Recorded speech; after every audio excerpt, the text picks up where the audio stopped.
This broadcast is brought to you by All I Need to Know About Success, I Learned from Star Trek by author Glenn Henderson. To get your copy, go to glenntrekbook.com.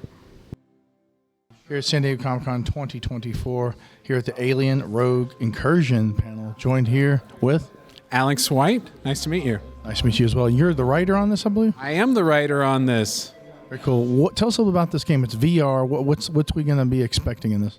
Well, so this is the first Alien franchise VR action horror. And so because it's action horror, the big thing that you can expect is that knife-edge blend between I'm powerful because I have a pulse rifle and I can actually fight back, but I'm powerless in that these are xenomorphs, and xenomorphs are incredibly dangerous. This isn't going to be a situation where, oh, I wasn't paying attention, so I just get scratched in the back or whatever. If you get hit, you're going to die pretty quickly. This is an unforgiving and fun game, but you can expect that it's going to be difficult.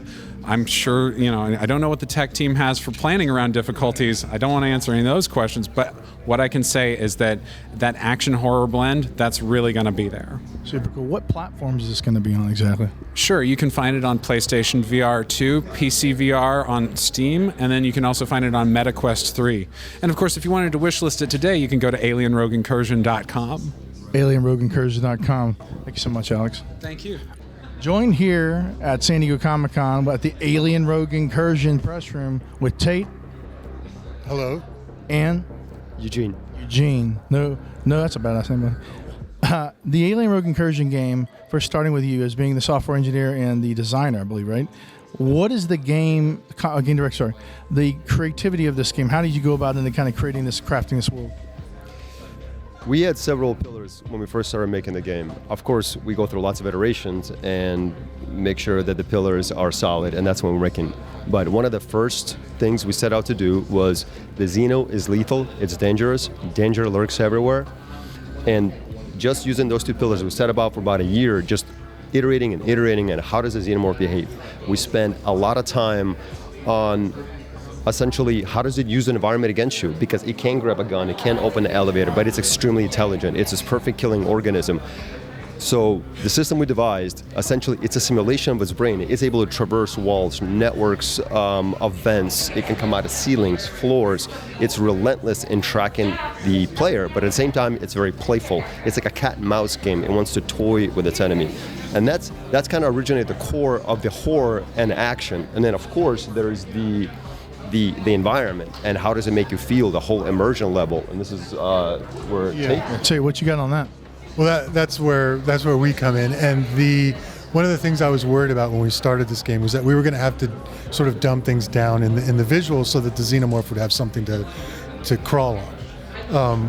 Ultimately, what we were able to do is recreate those very porous environments that you see from the original two films.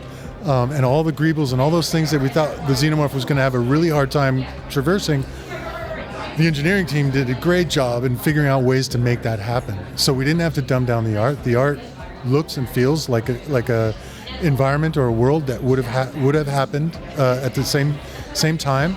We're using a lot of elements from the second film, 1986 film, visually, because the gameplay is more attuned to that. And when you get in there, you're going to realize that you are in this world, this aliens world, and like I said, we didn't have to make really very many compromises, other than our time, because it's a lot of hard work. The immersion factor is unparalleled. When you put on VR and you step into the world of Alien, it's incredible. It's scary just being in there by itself without ever hearing what is that? Did I hear a Xenomorph?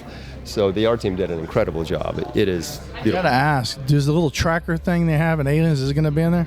Yes, it is. And I think it's integral to the experience.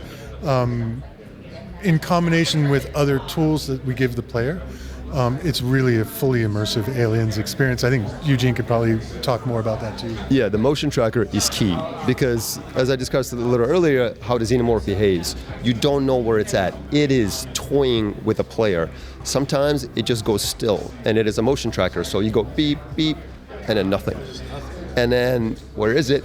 You start searching for it because maybe it's ambushing. Maybe it left. Maybe it never saw you. And sometimes it's very useful to track, and other times it is just induces fear. Wow. Thank you so much, Tate. Thank you so much as well. Here at San Diego Comic-Con 2024 on the Alien Rogue Incursion press room, here joined with Andrea Winslow playing Zula Hendricks. awesome Andrea Winslow playing Zula Hendricks. What is your character about in this game? How does it differ from some of the others and stuff? Well, Zula is the main character, so the game, the end user is going to be playing it from her perspective.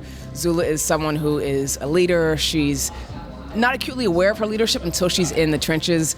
She is fighting several battles against, xenomorphs, against corporate greed, against personal demons, and also she's been badly injured. So she's trying to find her way back into a world to make an effort to recover her friend, but also to make change in the world and save humanity, essentially.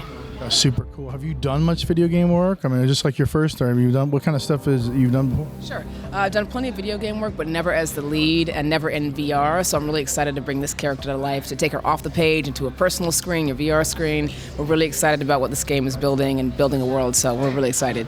Awesome. I appreciate you so much.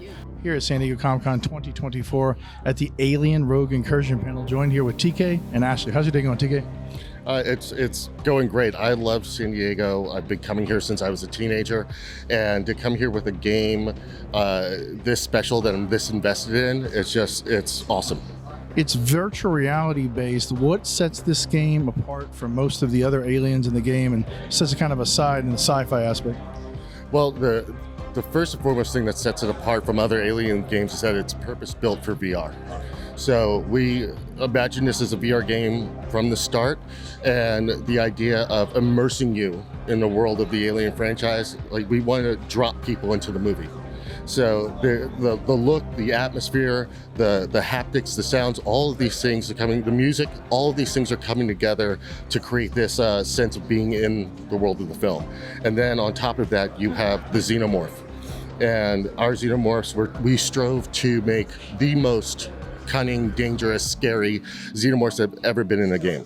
Super awesome. You're the composer, Sarah. What kind of music what is the stuff you created to the game?